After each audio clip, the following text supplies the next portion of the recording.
Hey, what's up everyone, it's the Magnum Level here, and in today's video we're going to be looking at the FiguartsZERO Super Saiyan Broly, so let's get to it.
Now out the box, this figure looks incredibly intimidating, as well as that it is just massive. It is definitely one of the biggest figures I have, and it just looks great. The paint job on it is phenomenal. It's very close to the source material. The only thing would be that his pants are more of a gray color instead of a white color, but I think it's more just to look close to a more battle damaged character.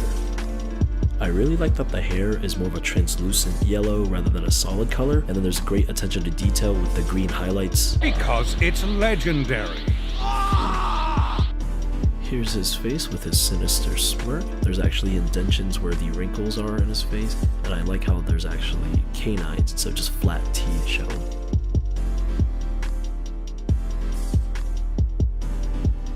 And this is his necklace. I like how it's actually popped out a bit and not just stuck to his chest. His arm guard and hands are very nicely detailed.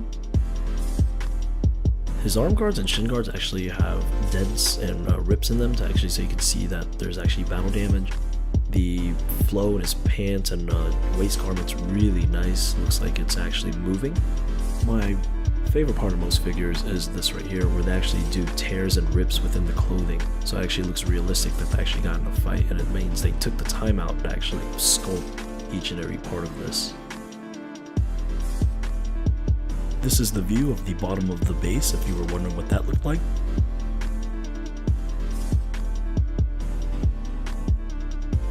Now, it is just not a Broly figure unless they just slap on a ridiculous amount of muscles on this guy. With all this being shown, it is seriously no wonder why they call him the legendary bodybuilder Saiyan.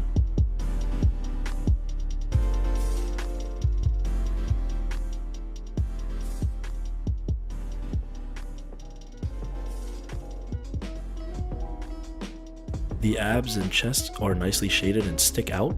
I personally think that his back is the hallmark of this figure. There are veins, shading, and just blocks of muscle everywhere. The body is just beautifully sculpted where you can see striations everywhere and each muscle pops out at you.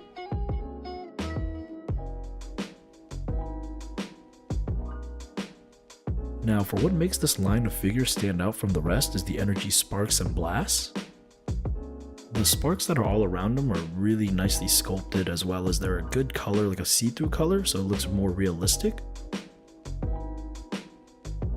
The energy ball that's coming out of his hand is really big and also has about like 8 rays of light coming out of it, which really reminds me of his classic move, the eraser cannon.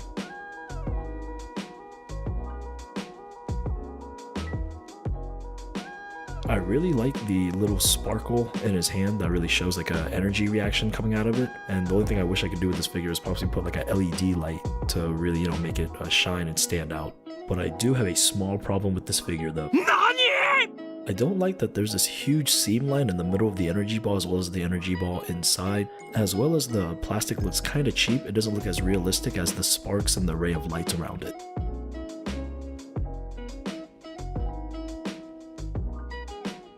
Measuring this figure out, it's very tall.